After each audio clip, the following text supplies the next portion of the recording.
जिंदगी झंड बा।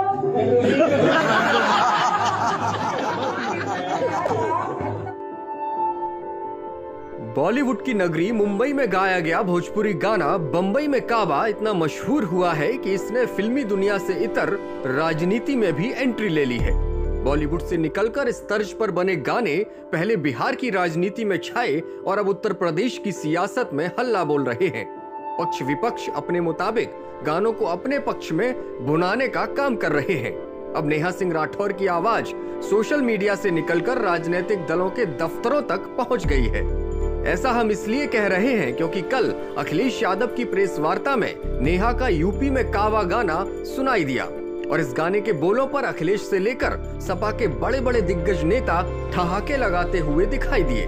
पहले ये नजारा देखिए और फिर बताएंगे कि गाने में आखिर ऐसा क्या खास है जो ये इतना वायरल हो रहा है। यूपी में काबा, जय श्री राम के जापबा और सगरों बैठल खापबा। जय श्री राम के जापबा और सगरों बैठल खापबा। मंदिर मस्जिद में ठानल गई रारबा। अरे काबा, यूपी में काबा, जिंदगी झंड बा। खत्म रोजे गया का हाथ रख देने न जो हद लड़की के परिवार बा। अरे काबा, यूपी में काबा, कोरोना से लाखन मर गईले, लाशन से गंगा भर गईले।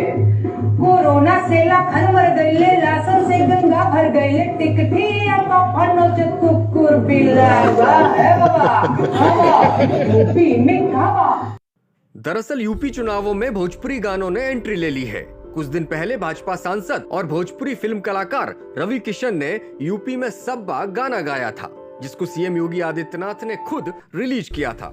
रवि किशन के गाने में योगी सरकार की उपलब्धियों और विकास के बारे में बताया गया है। अब इसी के जवाब में भोजपुरी गायिका नेहा सिंह राठौर ने यूपी में कावा गाना रिलीज कर दिया और प्रदेश की योगी सरकार पर बड़ा हमला बोल दिया है। नेहा सिंह राठौर ने अपने गाने में प्रदेश की बीजेपी सरकार पर हमला बोलते हुए लखीमपुर खीरी कांड, हाथरस कांड जैसी घटनाओं का जिक्र किया है।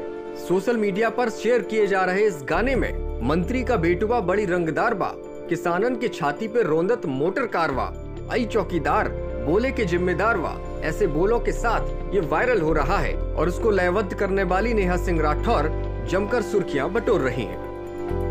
बाकी बा राम राज के बाकी बा, काशी मथुरा बाकी बा, गोरखपुर में खून से रंगल गोतर पूरा खाकी काबा। यूपी में काबा, जय श्री राम के जापबा और सगरों बैठल खापबा। जय श्री राम के जापबा और सगरों बैठल खापबा। मंदिर मस्जिद में ठानल गई रारबा। अरे काबा, यूपी में काबा, जिंदगी झंड बा।